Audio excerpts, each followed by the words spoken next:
The views and opinions expressed by presenters and guests are their own and do not necessarily reflect the official policy or position of Parasearch UK Radio or its affiliates and sponsors. Listener discretion is advised.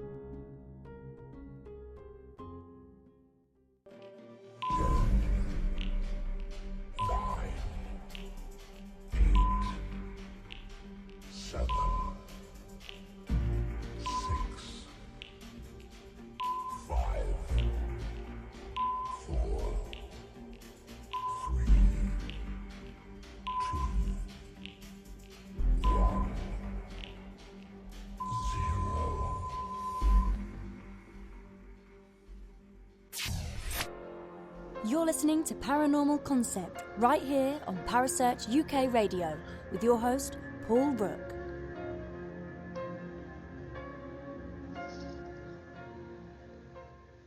And good evening, everyone, and welcome to another Paranormal Concept.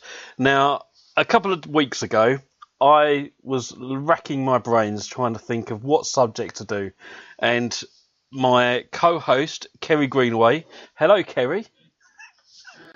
Hello. She decided that we was going to be talking about EMFs tonight. So, yeah, of course it did. Anyway, yeah, so we decided that, yeah, okay, we'd do a show on EMFs and what is the EMF field and why do paranormal investigators use it and stuff like that. So, Kerry, I know you found out lots of stuff. Do you just want to know, like, because you was talking about an article that you read.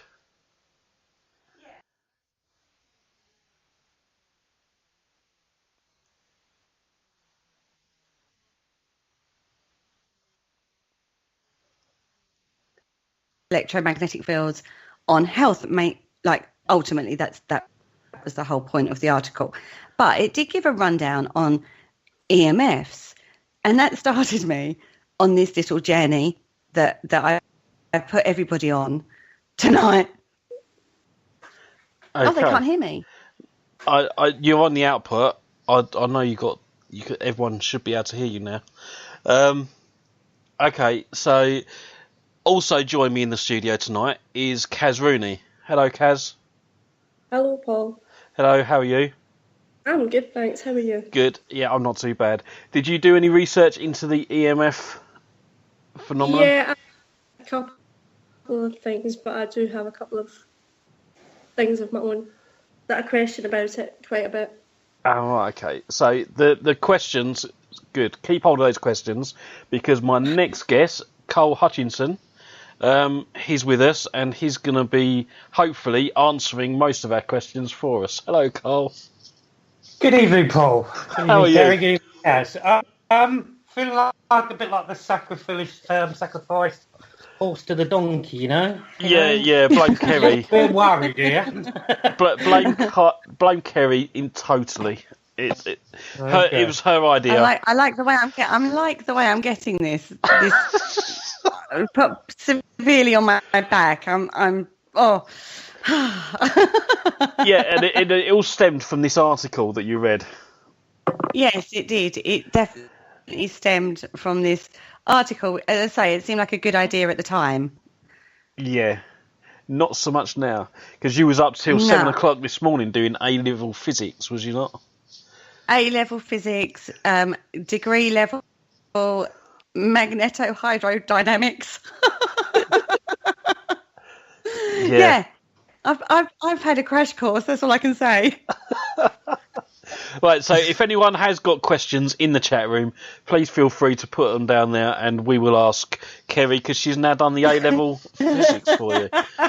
So, Kerry, where did you want to go with this? Subject? Where do we start? Where should we start? Because it is a big subject, and you've done all the research. Well, I haven't done all of the research. I hope you guys have done some too. It's all I can say. A tiny bit, you know. A tiny bit. I go out with these devices quite a lot, as do most paranormal investigators and ghost hunters alike.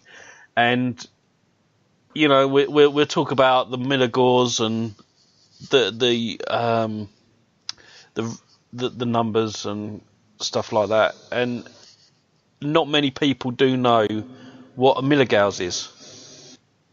No. So come on, Kerry, you should know this one now. Okay, right. Let's start right from the very beginning. Let's start with the physics of an EMF. Let's go physics. Okay, Let's get we'll our do the white physics coats on and our safety goggles and enter the laboratory and actually tell people what is the physics of an EMF. What is an EMF? Anybody? No, Well, EMF is sort of a generic sort of term, really, but it actually means the electronic movement force, basically, which is the way the electrons flow in environment. A lot of people think it means electromagnetic field, etc., but the more technical name is basically all around the way that the electrons move in and flow in between wherever they are, whether it's from natural causes or whether it's from man-made causes. Very good, Carl. 10 points to you. I can see I'm going to lose this already.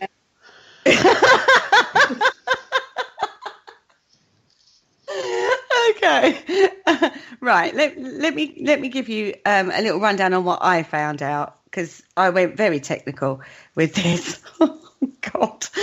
Right, okay. So a positive charge from wherever that comes from creates an electric field, and this radiates away from the positive charge.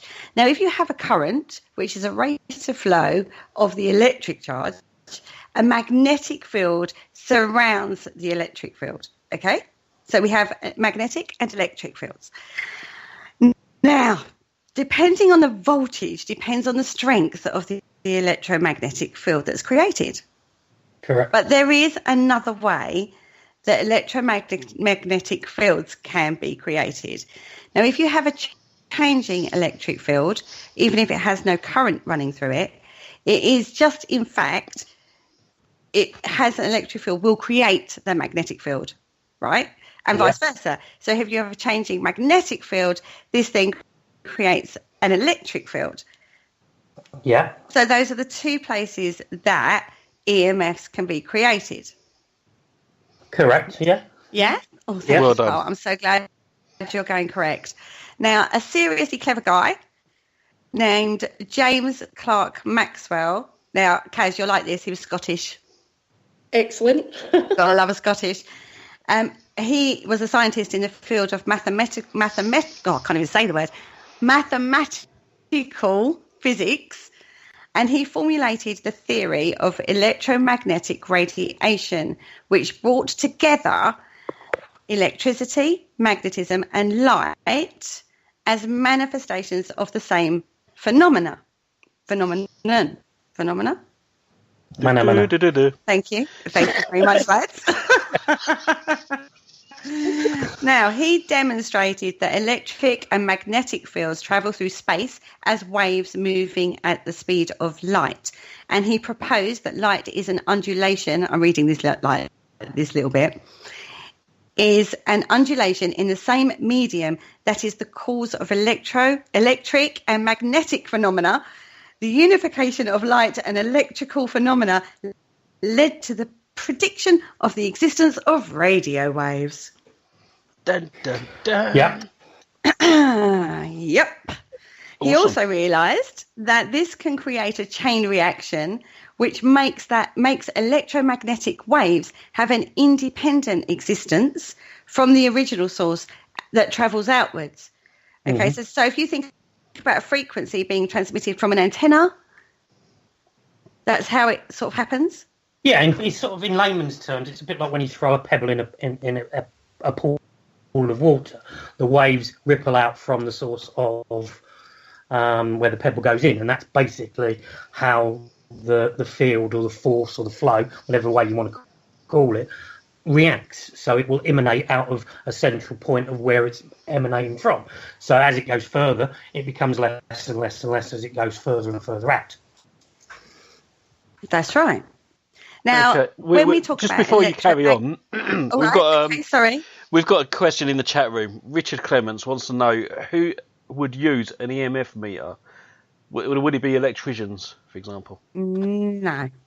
Okay, there you go then, Richard. There's your answer. No. Well, I've been down this with an electrician. He didn't know what the hell I was talking about, quite frankly. Well, I think when it comes to electrician side of it, they basically look at it.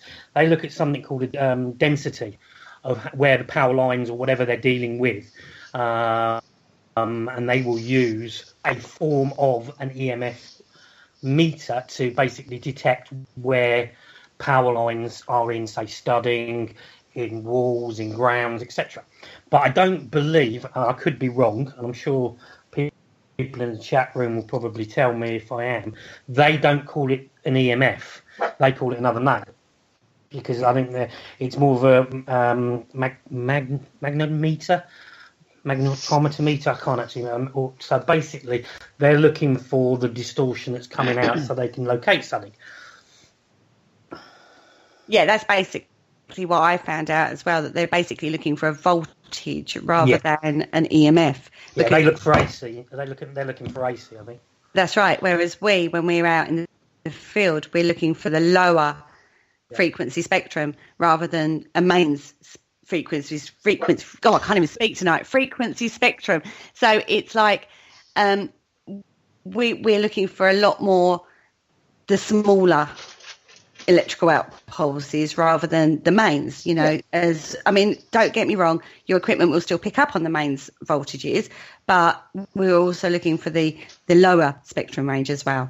Yeah, and it also depends on what type of meter you're using, because the different types of meter will pick up on different densities and fluctuations. And not all mel meters, or not all EMF meters, the generic term, will pick up on the same AC, DC, high current, low current, man-made, etc. So it all depends on what type of meter you're actually using as well. That's right.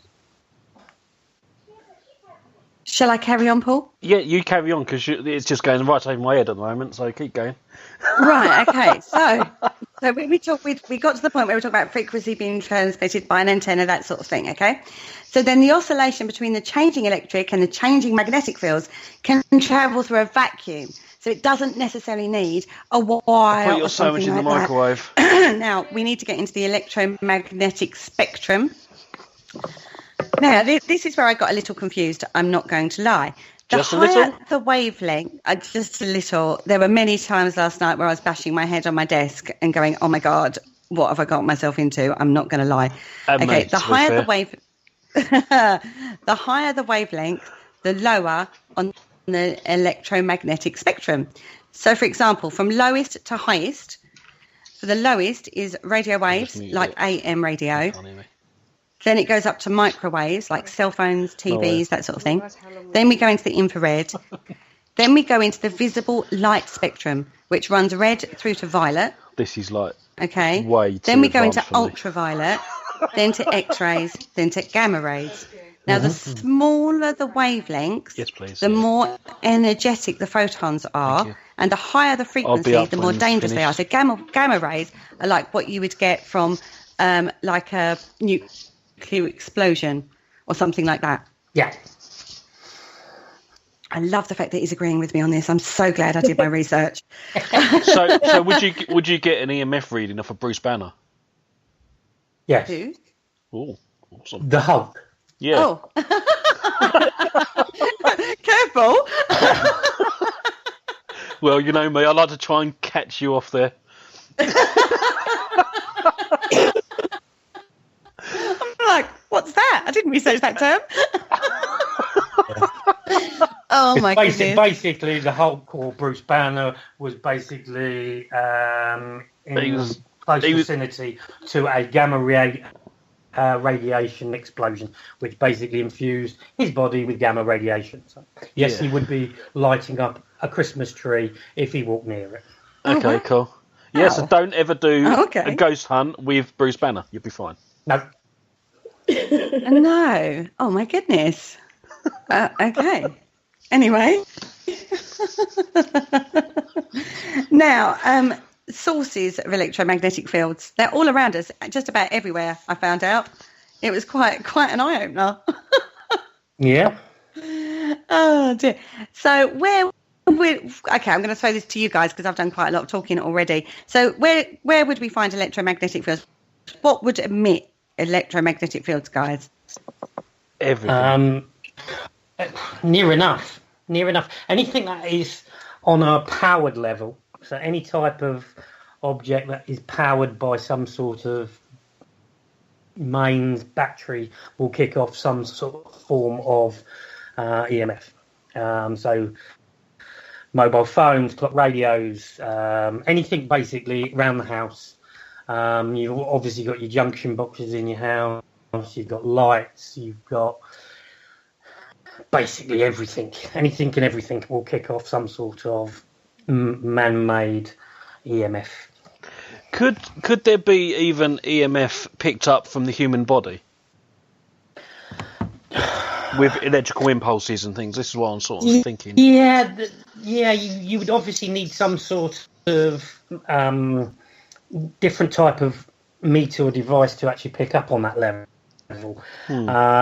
Because they do say that the human body can power a battery, etc., because of obviously the electro impulses that are in the human body. So my understanding is that the human body does kick off a small amount of EMF that you can pick up depending on the meter, what you're using. It's a bit similar to, obviously, when we discussed, or I listened into a show not so long ago with you guys when we were talking about the brain impulses. Yep. And that's just the synapses firing between each other, producing a spark, basically. Okay. Richard Clements in the chat room, he's asked what he really meant before Paranormal Investigation and the TV shows. Who would use an EMF meter? They must have been used by someone. Okay, so he's asking basically before they come out on the telly and used it for ghost hunting, who would have used an EMF meter? Well, we covered that slightly. The company that basically behind the bit of kit that most paranormal investigators and most people in this industry will be aware of is the K2 meter. Yeah. That was initially designed and made for use to locate, as we said, about finding by electricians, by sparkies, by people who were trying to locate certain aspects of power lines in walls, floors, etc. So you use it that way. Okay. And it's also, sorry to cut in on that one, it's also really important in mining electromagnetics. So what would that... Yeah. Why is it important in mining? Well, because when you're deep underground and you need to talk through to the surface, you need to take into account the electromagnetic fields and the interference that could cause. So that's where wireless and all that came into play. And also between in rocks, an electromagnetic signal only carries 18 to 40 meters through the rock. So it became really, really important to work with electromagnetics and wireless transmitting. Correct. For that well done. You're halfway through to getting your A level. You know that, don't you? I know. I'm really impressed with myself. Yeah. Carry on. Yeah. Okay. Right, yeah, totally threw me. Right, what was the thing? Someone else in the chat room, Ashley Nibb, he said that you also get natural ones too. We're talking about EMF fields. What does he mean by natural ones? Do you want to just explain that? Well, natural EMF can be generated by a few different causes. One of the most common natural causes of it is biometric pressure and the change in the atmosphere just before storms or changing the weather. That can produce a natural EMF flow, because obviously the way thunder, lightning, I always want to say very, very frightening, but that's and then Galileo, but that's a different story.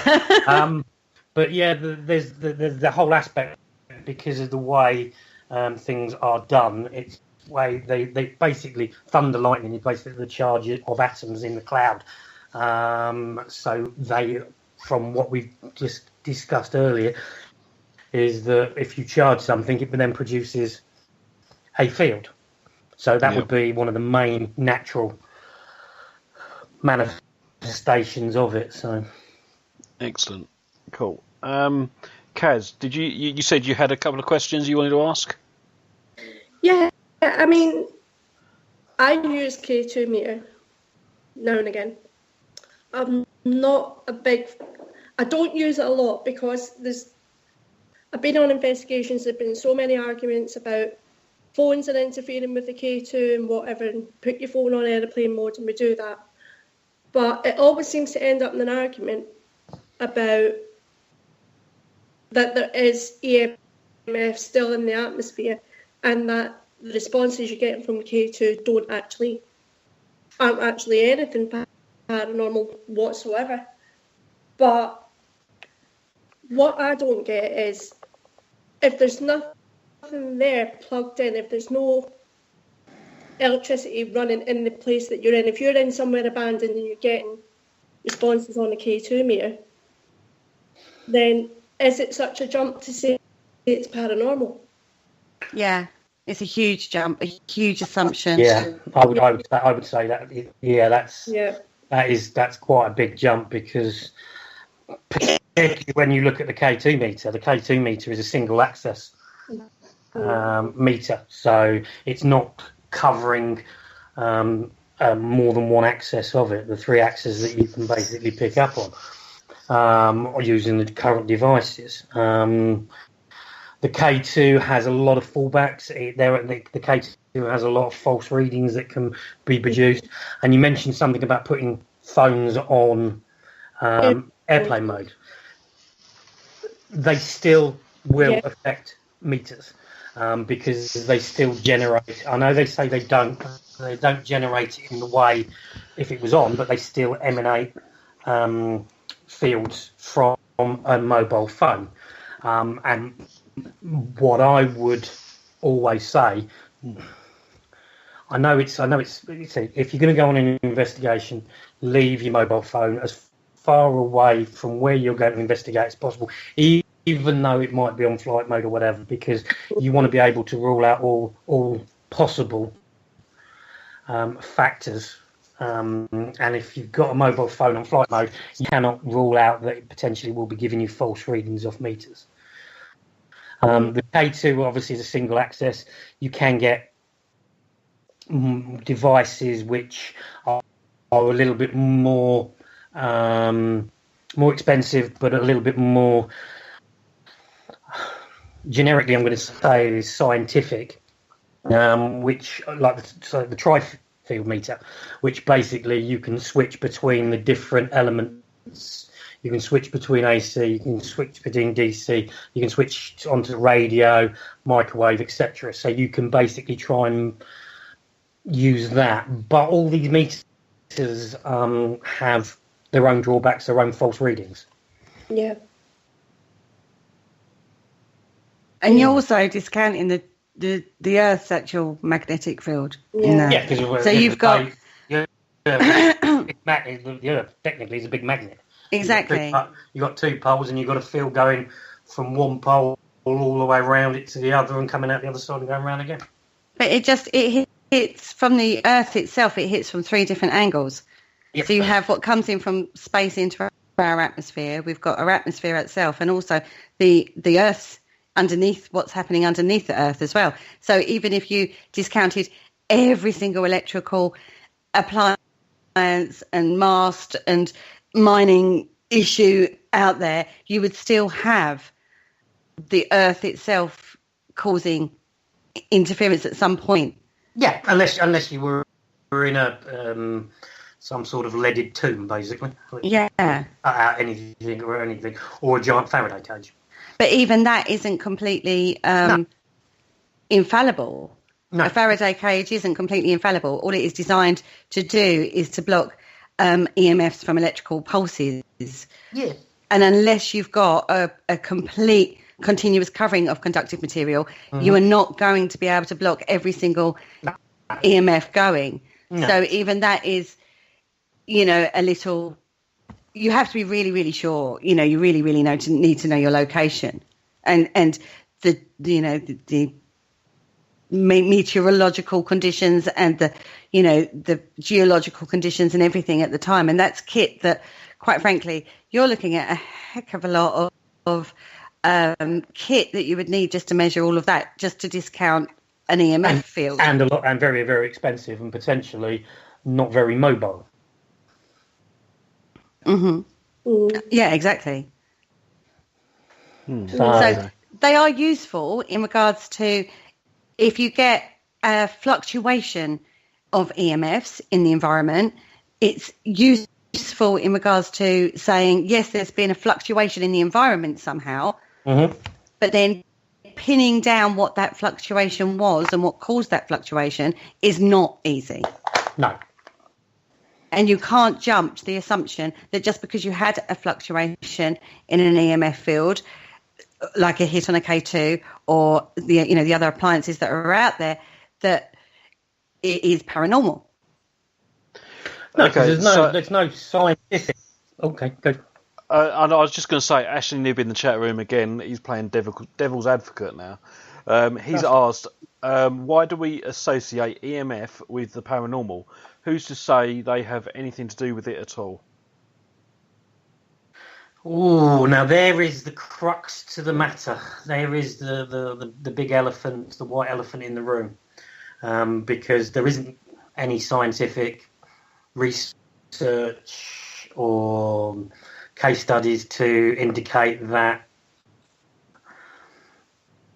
spirits, ghosts, whatever you want to call them, can manifestate using the electromagnetic field. But on the flip side is there has been people looking at the way fields react, or the field reacts, when the unexplained, I'm not going to say paranormal, the unexplained happens. Okay.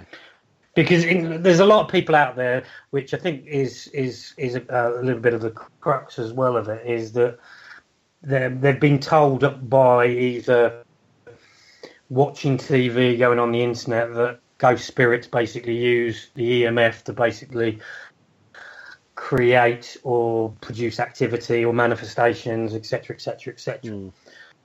But at this precise moment in time, there isn't any scientific proof that that is the case, because obviously it's an unproven. What we do is an unproven science. I was going to say, I mean, there's so many causes for the EMF field and fluctuations. It's not worth really even counting as evidence, unless obviously they can discount the atmospherical pressures and things. So yeah, it comes down to doing your due diligence and your baseline readings, your monitoring of the environmental changes all the way through the investigation. What it is useful for, though, is building up data. Yeah. So when you get fluctuations on your EMF field, then it helps you build up that data, which gives you a better picture. If you can pin it down as to what that was, then it gives you a better picture of why. Particularly if you get activity occurring at the same time, then it helps you build up a picture. That's all it does. It's helping you build up a picture. So it's helping you to build up data. Would it also spike if there was like a solar flare going on?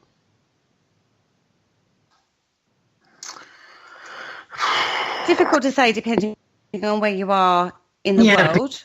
Because obviously a solar flare happens, or whatever you call it, like so many light years away. So by the time that reaches the planet where we are, that's long gone. So it's that whole aspect that I was saying about dropping a pebble in the water. It depends on how far away it is before you get to depending on how strong the distortion is. Okay. Yeah, and also the particles that solar flare gives off from the sun, it hits the Earth's atmosphere, and you see it as effect like the aurora boreal, or no, I can't even say it, aurora borealis. That's you know what I mean? A lot mean? easier just to say the Northern Lights. Northern Lights, thank you, Carl. And that fluctuates though as well. When you think like some nights they get loads and loads, and it's a magnificent display, and other nights that they don't get hardly any at all. So it's very difficult to judge it, and it would depend, I would think. On that one, it would depend on whereabouts you are as to whether or not it would affect something like an EMF. And just so we don't upset the Northern Lights, there are Southern ones as well. So you've got to mention both of them. There are Southern ones as well. Sorry, yeah, got to be fair. We don't want to upset the penguins. No, exactly. Oh dear. It's a whole mixed bag, and the more I looked into this, the more complicated electromagnetic fields got. And then trying to then link that to the paranormal, there really wasn't much proof as in the effect that it would have. But like I said, it's useful in regards to showing you a change in the environment, like a spike can occur while you're out in the field. You then go, okay, that doesn't mean it's paranormal, but what caused that? Where did that come from? How did that happen? I mean, there are various theories, which I'm sure we'll go into in a little bit about that. But, it wasn't as paranormal as I thought initially. Yeah. And on that note, I think we'll just have a quick break, and we'll be back right after this. Hello, Harry Price here. Good evening. If there's nothing myself and everybody else enjoy here on the other side more is the sit back and relax and listen to Parasearch Radio with its paranormal news, views and reviews from across the UK and beyond. Make sure to find out more about them on Facebook, Twitter and the World Wide Web, whatever they are, to keep up to date with all their broadcasts throughout the week. And I hope you enjoy them as much as we do over here. Hello? Is anybody there? And welcome back. Thank you for that, Harry Price. Now, before the break, we was just talking about the EMF and some of the things that can cause it to happen. Now, I've always been told that there's always been side effects to being in the EMF field. Do you want to just run through that, Kerry? Okay, allegedly, there are supposed to be physical effects on the human body in regards to EMF, and low levels of exposure can cause, allegedly, no scientific proof of this, but headaches, anxiety, depression, nausea, fatigue. I love this one, loss of libido. So while you're out in the field, if you don't get fruity, that's why. But there is no scientific evidence that supports this. Now, the World Health Organization, have looked into this quite extensively, and they can't find any definite proof on this, but it is reported time and time again, and it is all put down to EMF. But I don't know if it's EMF or infrasound or something like that. But these factors get reported time and time again in relation to EMF. And how many times have we been in the field and we get feeling sick, we get headaches, we get fatigue, we get those kind of symptoms? And that's even before we get there. Yeah, unless in the car on the way up, depending on the driver. Yeah, absolutely. So, I've always used that. I say, there is no scientific proof. Yeah. No, there's no scientific proof, but I would say it's more. You covered on it quickly there. It's. I would say what the side effects that you've just mentioned, particularly the one which I'm fascinated in a little bit more because of the way people who experience and say things about what they've witnessed is the paranoia aspect of it. And I believe in my own thoughts is that's more ultrasound that affects the brain waves that way. Yeah, would to it be honest, ultra or would it be infra? Infrasound. Sorry, infrasound. Sorry. Okay. Yeah, I was going to say exactly the same thing. To be fair, because there are a lot of teams out there that will go to these places, pick up the EMF field. Then the people that live there say, "Oh yeah, I feel dizzy, sick," and they go, "Oh, that's because you've got EMF spikes. It's spirit," and that's not true whatsoever. But they're not. They're not on prime a example of that. I would say they're not coming at it from a medical point of view either, because all those symptoms are quite indicative of other injuries or even medical conditions that they should definitely get checked out by the doctor. And I've always said this to everyone that I come in contact with who claim they got EMF and they're affected by it and stuff. I'm always like, just go to your doctor, get checked out, get checked over, have tests done, because that's always been front of my mind. And then we can start ruling things out and see whether or not we can get a paranormal explanation for it. But I always look for the logical first. Well, yeah, I think that's the thing about the field, is that you have to try and rule out everything possible before you can then put it down to the unexplained. So Sorry, go on, Kaz.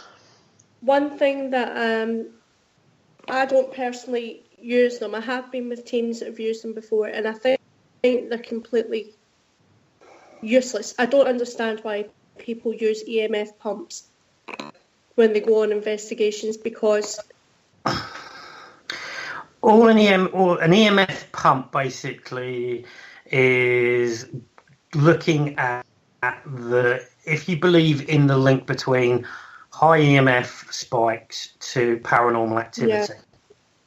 What an EM pump does is it charges the ions in the atmosphere to produce a higher EMF flow, because basically all you do it's like sticking your head in a thundercloud. The ions and the flow is charged. So if you are thinking, or you're going down the route that EMF basically it can help and encourage events, then why not charge the area you want to investigate? But with pumps, there's obviously a side effect to them as well, is that I've seen it on so many occasions where you'd be doing an investigation and they'll get out a pump and they'll basically click it on there and then, and away you go. No, because as soon as you click that on, it's charging the atmosphere, and every bit of equipment in the room is going to get affected.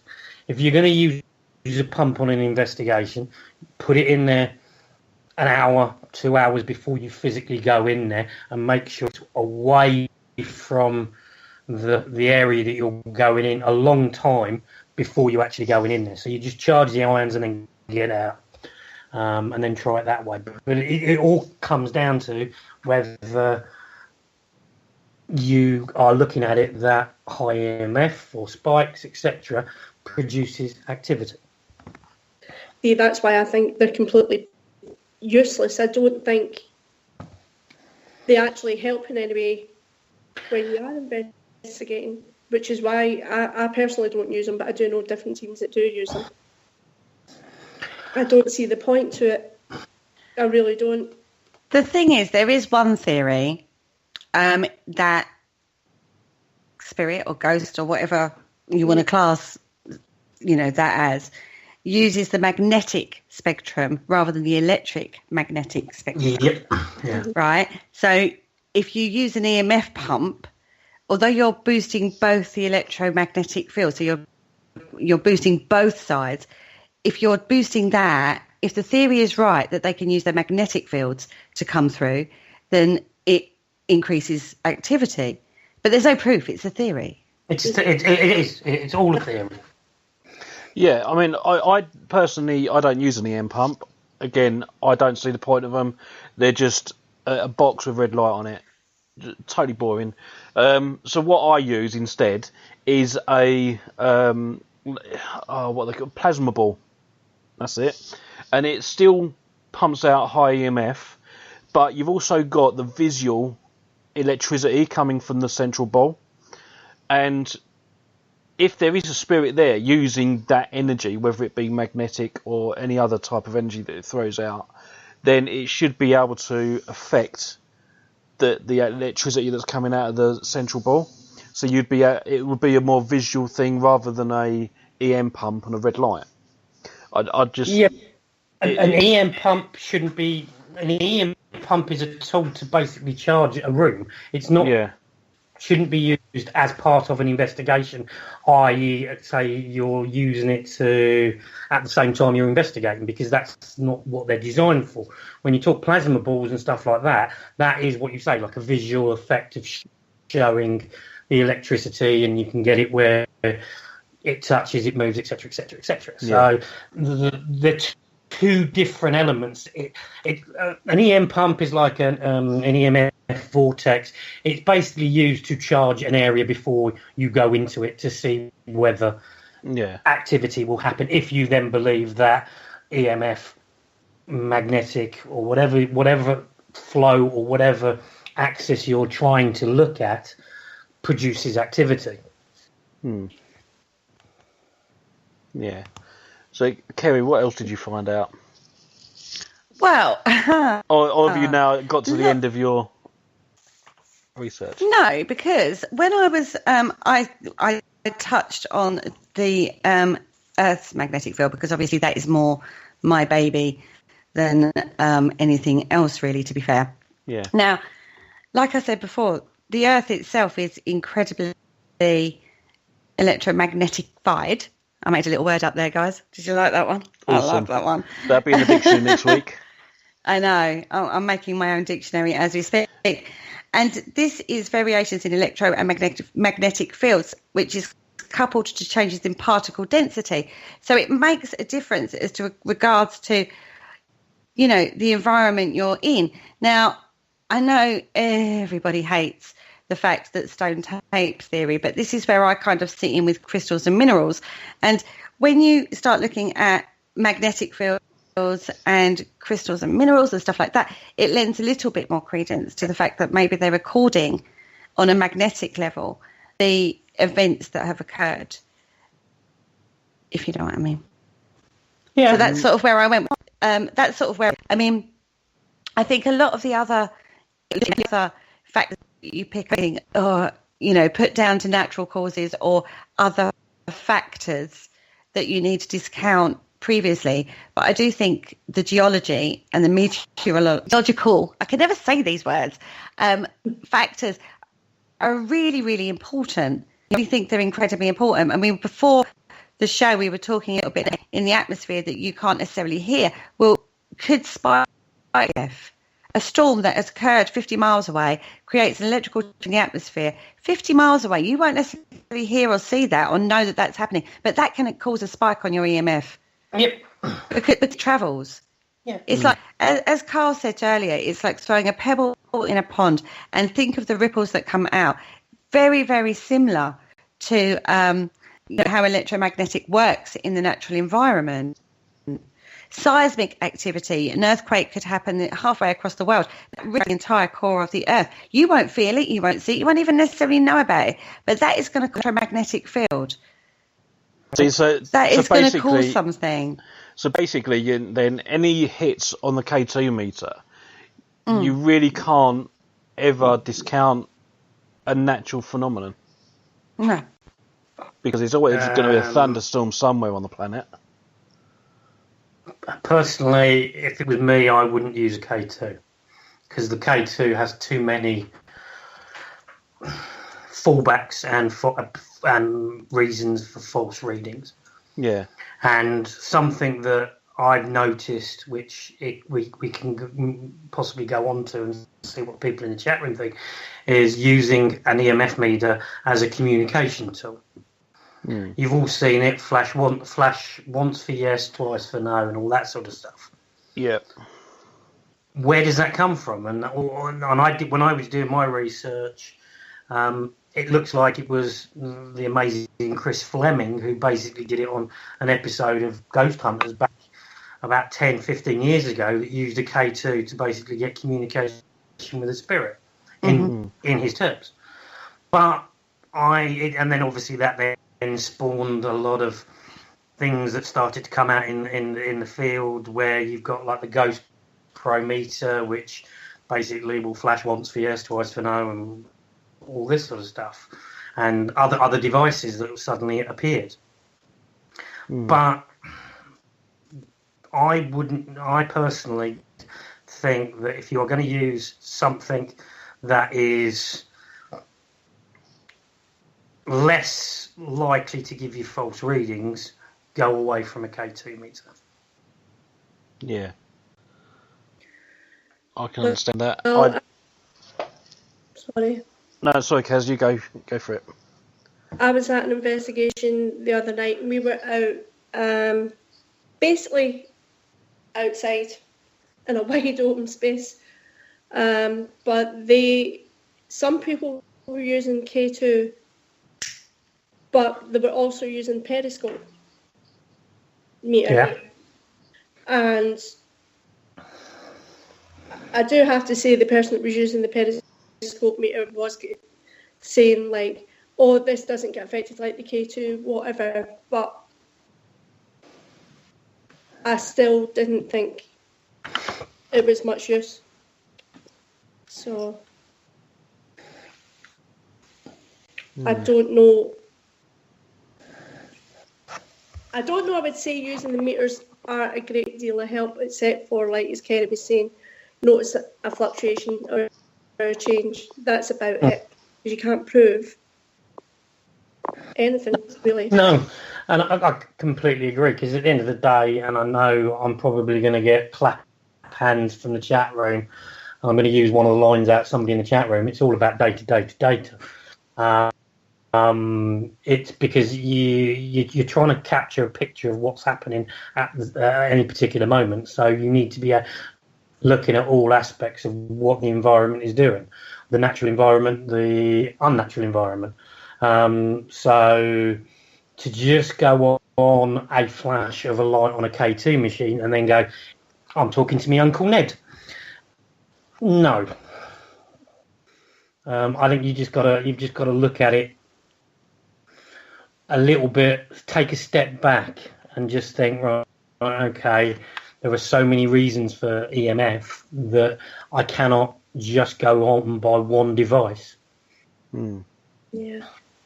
I totally agree with that. I've been on an investigation, and one of the guys that was with me, he was a member of the ASSAP, and he's done his paranormal investigation course and everything with them.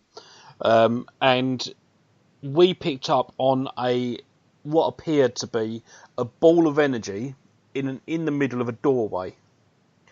Now, this guy, he was quite intrigued by this, because he couldn't explain why this. It just appeared to be a ball in the middle of this doorway of EMF field. What do you think could have caused that? Oh, geez. Well, could be causing. There's different effects or different causes without actually knowing any data or actually seeing exactly what the room was like. What was either side of the doorway? What was behind the doorway? What was the location we were in? What was actually in the location at the time? It's just speculation, but it could be several different things. It could be, as you say, a spike between two areas that produces this sort of pulse. But was it captured? Are you talking? How did he know it was a ball? Because he basically had his EMF meter, and he run the EMF meter all the way around the doorway, and there was nothing there. But you run it from the top of the doorway through the middle and to the floor, and it just we just sort of come to the conclusion it was a ball. It just appeared to be a ball. What type of EMF meter was he using? Do you know what? It was about 6 years ago. I can't remember, but Because it that just can baffled him. also, that can also have a factor into it, because in layman's terms, what an EMF reader is, it's just a simple wire core which is wrapped around a conduit core, and that you move it around, and basically you can then pick up on the different types of energy because it charges up the core and thus giving you the readings. So technically, one of the fallbacks of a K2 and a couple of other things, one of the fallbacks of the millimeter, the digital reading, which gives you it, is that if you move it too quickly, you are producing false readings. Yeah. So unless it was the same speed going up and down and left and right, etc., you need more data on that, and it's difficult to actually come up with a reason why that was, unless you were physically there and you experienced it at the time. Yeah. I mean, there's a good point. Yeah. Yeah, I was going to say, Ashley in the chat room, he's asked if there's a magnet lock on the door. There was no actual door there. It was the door frame. It was just a frame. Because it was going from the front room to the kitchen. They'd taken the door off, and it just appeared that we couldn't see whether or not there was any... it went into the kitchen. Do you know what I mean? It just... Was there a light switch? Not that I remember. As I said, it was going back 6 years now. You look at most houses. I'd say possibly. I'm good because I don't know. But I would say if would a light switch cause that? Because we couldn't find any way that it was reaching any further out than the centre of this doorway. Well, all a light switch is, it's an on-off. It's basically changing the current. So potentially you've still got a current running through it. Yeah, but then surely wouldn't it, rather than jump over, so you can't detect the middle bit? Do you know what I'm saying? It's supposed to be like a tunnel effect, for want of a better word. I see what you're saying, yeah. But if you, for example... From the source to where it's detected. Yeah, I can understand what you're saying, but... I just couldn't...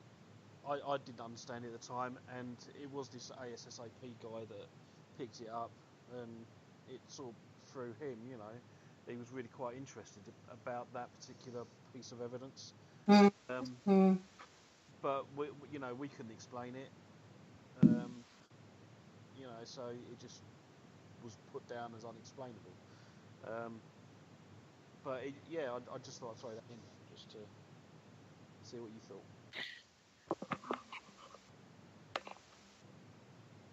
Anyway, Silence.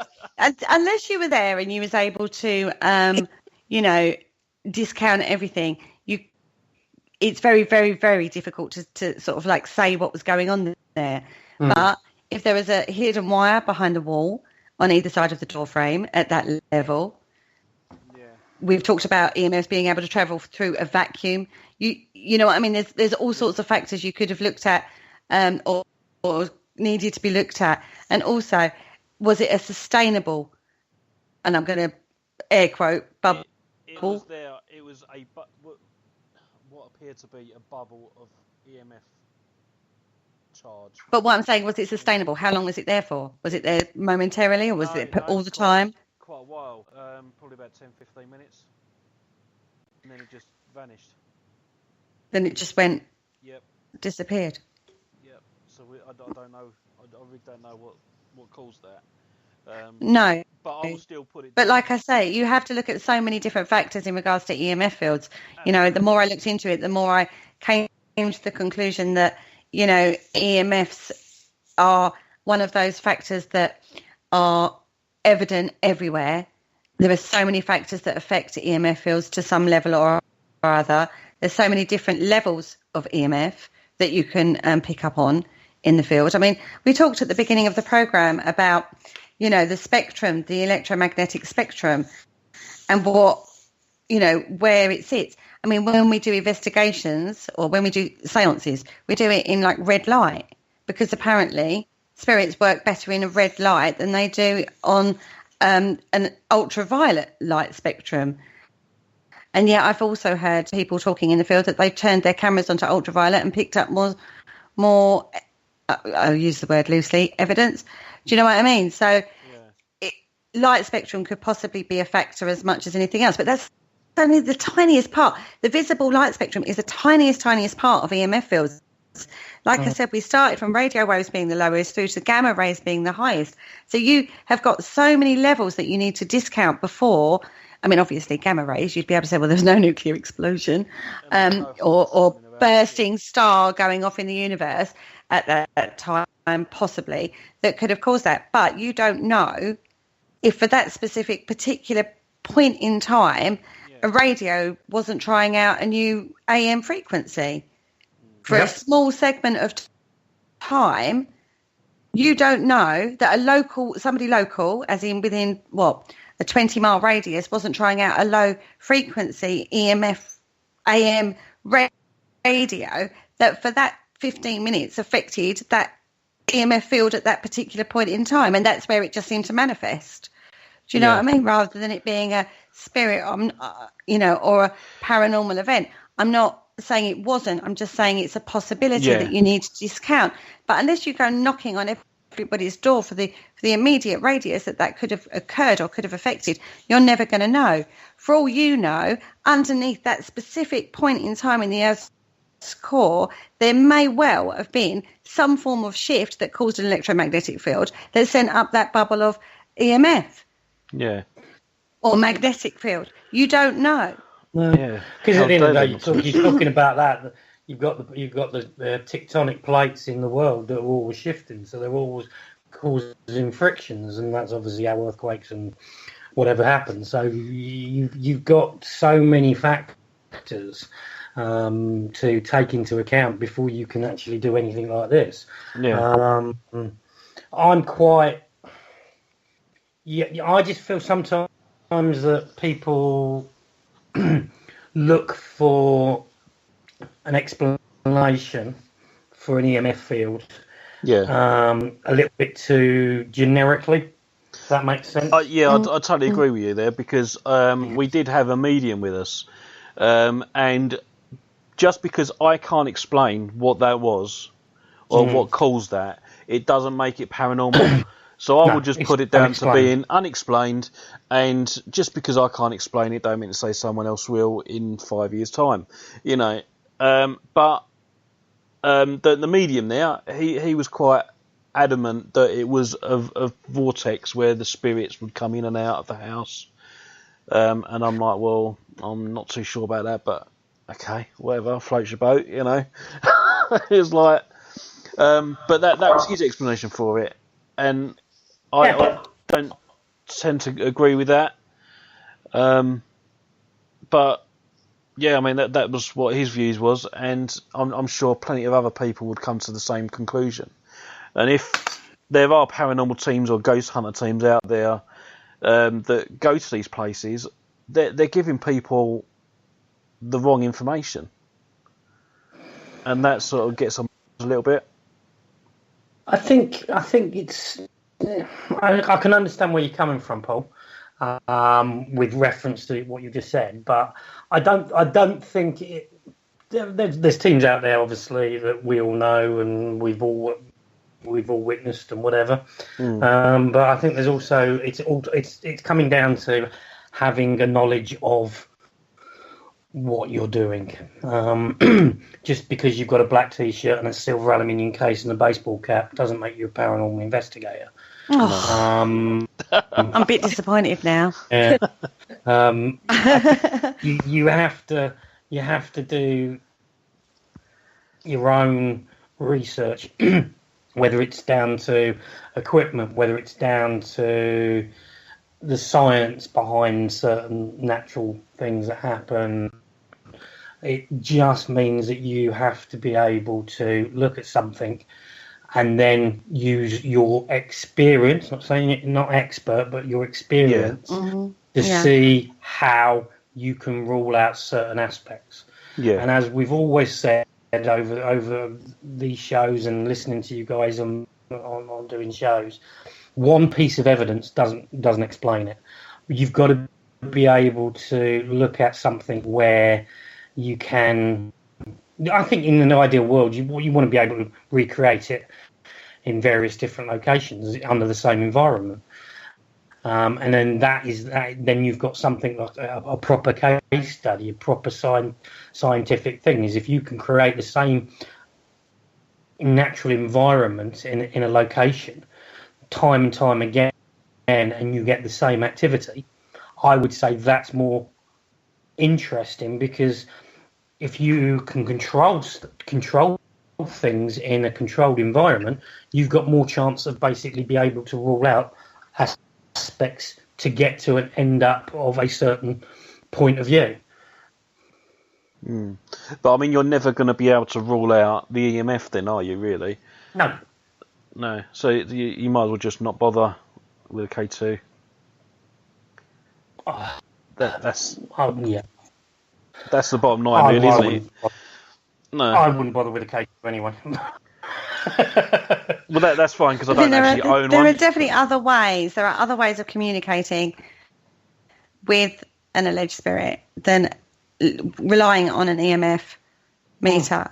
Do you know what I mean? There are other ways that you can do it, and because there are so many factors that affect your EMF, that could, I mean, even if you think you're communicating, and you can't rule out, there's so much you can't rule out on, whilst you're doing it. And although it may seem like you're communicating, you have no idea of the other factors that are taking part around you in the environment, in the electric fields, in the magnetic fields. You literally have no idea. So it could be a coincidental communication that you think you're getting, rather than it being a real communication that you're getting. So there are other methods that are a lot better to work with than EMF. Don't get me wrong, I'm not saying I'm not discounting them completely, because they are handy for baseline tests. So if you are getting people with physical symptoms, you can go, well, we know that there's a high EMF in this thing. It's a possibility that could possibly, I'm not saying it is, but it's a possibility it could be, even though there's no scientific proof, that could be causing that, rather than a spirit's trying to take you over. It's a demon. Do you know what I mean? You have to be so open-minded and so aware of other factors when you're working in the paranormal field. To just take a flash on a K2 as evidence that you have got spirit communication is absolutely ridiculous, in my honest opinion. I think when it starts coming down to people's medical outlook, when they start getting dizzy, feel sick, stuff like that, I think it is very, very important that there is a first aider on every team, because I had an experience with that, and I'm the medic for my team, and we was at Fort Amherst, and we had a lady come to us, and she said that she started feeling lightheaded and dizzy and feeling sick. So she came out. We took her out of the environment, because just in case it is spirit, we've taken her out of the environment, and we took her to the hub room. And because I was the medic, I was there able to ask her the right questions and find out a little bit more about her medical history. And she was actually diabetic, and what was happening was her sugar level was dropping. So I was able to get her some drink with loads of sugar in it to boost her sugar level up. And after about half an hour, she felt fine. But if there wasn't a first aider on that team, and they assumed it was spiritual, then that woman could have been in real serious danger. So I'm quite, I've always got that foremost on the top list of everything. It's like you say. It's also, like you say about a medic. I would also put another flip onto that slightly. It's also how certain foods and drinks that you will consume before you go into an investigation can have the different effects to the human body as well. I agree. At the end of the day, we've all been there, we've all done it, because it's long hours. We survive on energy drinks. Not me. Not me. Well, I know some that do. Yeah. I know a lot of people in this field who basically will, in the past, have survived on energy drinks because of the amount of hours you're doing it. That's true. No, you aren't wrong. Yeah, and those particular aspects of diet, food, what you intake to what actually physically happens to the human body can have an effect on you that potentially somebody else or you are going to jump to the conclusion it's spirit when it's not. It's like you say, it's sugar, being diabetic, sugar bloody or whatever. So that if we are going to move this field forward a bit, you have to take in every possible aspect to doing it. And one thing that I would say is public events, private investigations are two separate entities. Yeah. That I think sometimes get blurred because people presume that they're both exactly the same when they're not. They're completely different areas, they're completely different environments, and they should never be put in the same pigeonhole. No. Oh, I completely agree. We've talked about this before a few times on Parasearch, but your body, we've talked about your body. Sorry, bringing this back to where we're going with this show. We've talked about your body being the best tool, but you need to keep your best tool, which is your body, in the best condition that you can. That's being aware of your emotional state. That's being aware of your physical state. I mean, your body is full of electrical impulses as well that come from your brain. Anything that can interfere with that is important too.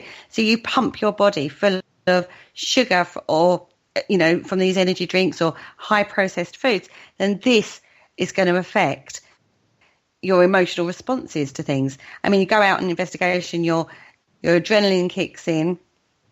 You might get into a fear factor that can cause anxiety. There's lots and lots of other factors that you need to take into consider when you start getting a physical response, rather than just jump into the conclusion that it could be a spirit that's affecting your body. And these factors are important. They're just as important as, the history of the building and stuff like that. You need to be really, really aware of you personally. Take self-responsibility for it. It's preparation, isn't it? It is. It's all to do with preparation. And if you go to a fast food outlet and pump your body full of refined sugar, it's going to affect your emotional and physical responses to situations that you're going into. If you then keep topping up that sugar buzz, as it were, throughout the evening, then you could find yourself becoming heightened in your responses to things that are normally, quite easily explainable. Yep. And then you can then, as Ashley has just said, it's, psychological contagion can occur as well. So the way you're reacting then affects somebody else, because why you're fearful, it's a factor that you have to take into consideration. Yeah. And it could all be caused through a sugar buzz. Yep. You could, like you say, sugar buzz. It could be. Yeah. It's one of those factors that if you are going to progress and actually look at things, you've got to take those factors into accordance. You can't just. It's not all about the 5, 6, 7 hours of physically investigating. It's the build up and it's the review and it's the whatever. You've got to basically everybody listening and everybody that we're talking tonight, they've been on an investigation and they know how long it takes. And then obviously you've got the review, you've got checking the data, you've got absolutely everything. It could take 2 weeks for you to actually go through all the data, if not longer. So it's those factors that you have to take into accordance as well. I totally agree. I do totally agree. It's not just the hit on the EMF meter. It's not just that. It's so many factors that you're considering. I mean, we've really pinned down EMF tonight. We've looked at it in relation to all sorts of factors that can affect it, and how far it can affect and stuff like that, from environmental through to, like natural to man-made means. And unless you discount literally every single factor, even down to the electrical impulses in your body from food and stuff like that being heightened, you can't jump to the conclusion that what you've got is paranormal or unexplained activity. Yep. Absolutely. Totally agree. Kerry, do you want to just have a look in the chat room and see if there's any questions or anything that's sprouted up? Well, Ashley is basically saying the same as us. I mean, Ashley is one of the most serious investigators I've come across. He says location, environment and current activity can influence psychological understanding of current events. Do we jump to a paranormal conclusion whilst seeking something paranormal? Not to mention a psychological contagion that can easily occur too. We are as much a variable during an investigation as the location itself. And then he's like, oh no, more Mountain Dew. No, there's not for you. And then Richard says he used to work with drug and alcohol dependency, and any rehab centre will not allow energy drinks or high sugar products. Now, I haven't looked into this sugar factor yet. That is an angle that lovely Graham Smith brought to my table yesterday, which I was like, oh, I've got far too much on my plate with EMFs, let alone looking at sugary drinks. We'll look at that on a different day. But, you know, when you think, if you just take, you know, a Coke, just a basic Coke, how much sugar is contained in a can of Coke? Do you know what I mean? And you drink a can of Coke to give you that, you know, to get over that tiredness, to give you that lift. How much is that affecting your, you know, your physical and emotional and mental responses in the field? That's a factor you need to take into consideration. And that's just a can of pop. Do you know what I mean? I've said Coke, but there are many other products out there. Of course there are, yeah. You know, just saying. And fast food, you think of the sugar that's involved in fast food. So consider what you're eating, consider what you're drinking, consider the environment, consider the other natural, you know, lights and phones and all those other kinds around you before you start jumping to unexplained activity. Yeah, it could even be just down to the sheerness of a long drive to a location. Yeah. How many of us have jumped into a car, driven 5 hours or 4 hours, whatever, gone straight into an investigation without taking a breather? I think that's another factor. I always try and get to a location in plenty of time, not tired. I would never jump from a car into an investigation because your body is reacting to the hypertension of you driving. So you are reacting to driving a vehicle where your senses are heightened because you're concentrating on the road, etc., etc., etc. And you jump straight into an investigation and you're going to have the same effect. Tiredness is a big key. And that's why sometimes if you're going to do an investigation, it's better to get there early doors, so you are in tune, you're relaxed. If you're into the whole meditation and grounding yourself, etc., etc., you can do that straight. You can do that in your own time, or if you want to walk by a stream, or we want to do whatever you need to do, instead of literally opening the car boot, grabbing your cases, walking straight into an investigation, and bang, you're off. But you're also heightened. The minute you turn up to a location, you're heightened. You're excited. Your adrenaline's flowing. You know, the anticipation of that investigation is with you. Do you know what I mean? It's absolutely, you know, I know how I feel when I get to an investigation location, and you have to settle down. You have to then go, okay, so this is where we, for example, you're in caves. You've then got other factors to consider, like pressure and claustrophobia and air quality and all sorts of other factors come into play. Yeah, sure does. Rather than just walking in and going, right, we're going to set up we're going to set off locked off cameras there, and we're going to do this. And the first hour of an investigation is very hyped up because you're setting up equipment. You're looking at the location. You're excited. You know, you're finding your bearings. You know, you'll find people running around, checking it out, having a look around, and then you're setting your kit out and you're deciding where you're going to go, and then you get down to the bare bones of it, and then you go, it all quietens down, and that's when things start to, settle down, and then you can go, right, okay. But if you're already on a sugar bars or something like that, or you're tired, like you say, from doing 5 hours driving, it's not just the driving you've considered, it's then that period of time when you arrive to set up to actually start properly investigating. So you could be like 6-7 hours into that segment before you've even begun investigating. Yep. You know what I mean? And you've had a lot of varying emotions. I mean, you might have had a great drive. You could have been sat in traffic for an hour. That's always frustrating. That's always annoying. You could have had a driver cut you up that's, sent your heart racing. It's all these kind of factors that can affect your emotional, mental, physical responses to situations later on in the evening. It's bang. It's like knock-on effects. Again, we go back to, for a pebble in the water, you've got the outgoing ripples. Exactly the same with EMF. Exactly the same with your physical responses in a location. Absolutely, and it's just to a point where you think that if you try and cover every single aspect of this field, to be truthful, you wouldn't get any time to do any investigating, to be truthfully honest, because you think of all the different aspects and this, that, and the other. But if you want to try and honestly get something that is unexplained, properly unexplained, you have to take all these factors into consideration. Yeah, that's true.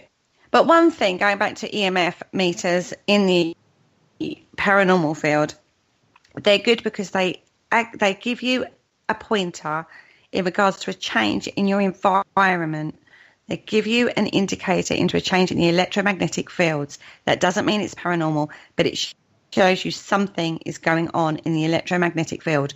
And after that is where you then need to pinpoint it down as to whether or not, or try, if you can possibly, pin it down to where that came from. And that is where we start building up data. Correct. That's it. Yep. It's all about the data. Normally it's a Japanese earthquake again. Blame them. Wow. Well, we won't go into that. But possibly. Yeah, that's possibly. it. Yeah. But I mean, it's just something you need to look at, earthquakes and just around the whole globe. Strikes. Yeah, absolutely. And even to a degree, solar activity. There's so much. And even, I mean, I know, Kaz, you was in Lancashire, weren't you? Yeah. You was at Pendle Hill this weekend. Yeah. And it's a huge mining industry. Mm-hmm. Yes, it is. So, you've got to start looking at that kind of thing. Where were the mines in relation to where you were? What activity was happening at the mines at that particular time?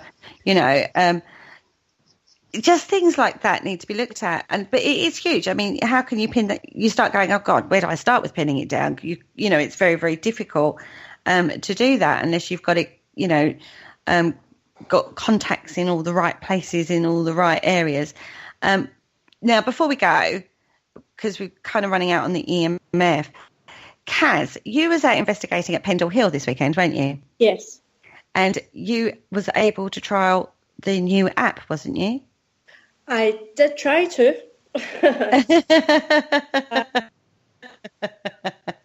What we found was the location that we were actually in. We were having a lot of technical difficulties out there. There was absolutely no phone signal whatsoever. We had cameras messing up. We had equipment messing up. There was quite a lot going on. And I tried about times and it wasn't doing. It just was not working.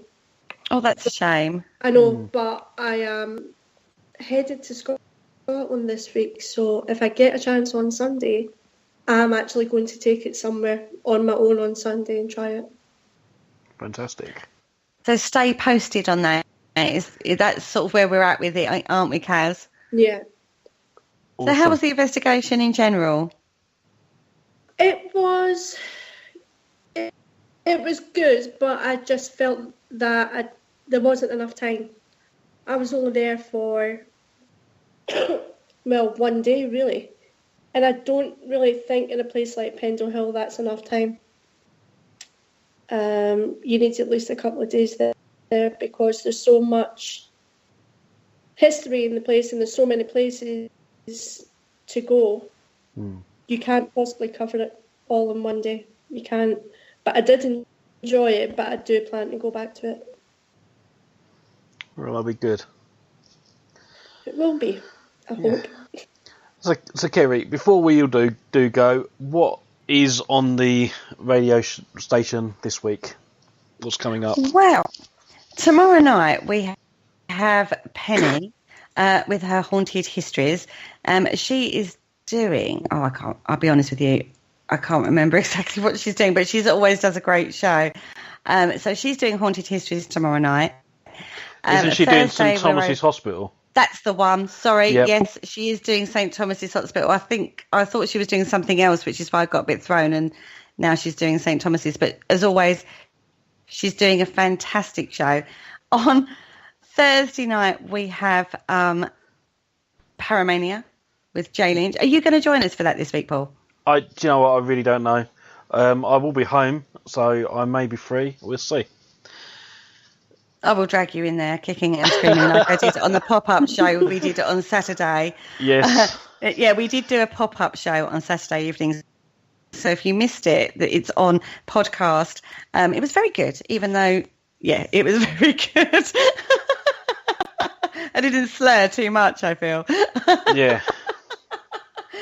On Friday, it was interesting. On Friday, we have got the Dark Mirror Show. We are talking curses this week. We're going curses. Awesome. And then on Sunday, it is it's not the Dark Mirror Show on Sunday. It is a special interview. We have a special interview with John Kaneko James, who I am really, really looking forward to. Sorry. Thursday night, Andy Collins interview for the KTPF show at 9 p.m. as well. Sorry, Richard, I forgot that one. It's Andy Collins. So, okay. That's the KTPF. Awesome. So we've got some really, really great shows coming up this week for you guys. If you miss any of our shows, you can catch up with them on YouTube as well as back on Spreaker. They all go to podcast, so you can listen again or listen to them. Yep, and next week's Paranormal Concept is on Wicker. And I've got Ashley Mortimer joining me and David Farrant. David Farrant's joined. He's going to join me as well. Oh, I'm so excited about that one. That is going to be an absolutely amazing show. You're going to absolutely love interviewing Ashley Mortimer. He is an incredible font of knowledge, and seriously interesting, funny gentleman. Yeah, I've already spoke to him previously about the show for next week, and I'm quite excited and looking forward to that, especially being joined by David Farrant as well. Ask him about his music. Well, if you get a chance away from the Wicker and stuff like that, ask him about his music. Yep. Okay, I'll add that in first. Get out. I'm really looking forward to that one. That's going to be a good show. So anyway, all that there is left to do now is thank all my guests for joining me. So thank you, Kerry, thank you, Carl, and thank you, Kaz. It's been as always. Oh, thank you very much for having me again. Thanks for having me. Had great fun. It's been brilliant. It really has, and I've learned so much. So have I. We've all passed the course, the A-level course. Cole's signing certificates as we speak. And I want to thank everyone that's been in the chat room tonight.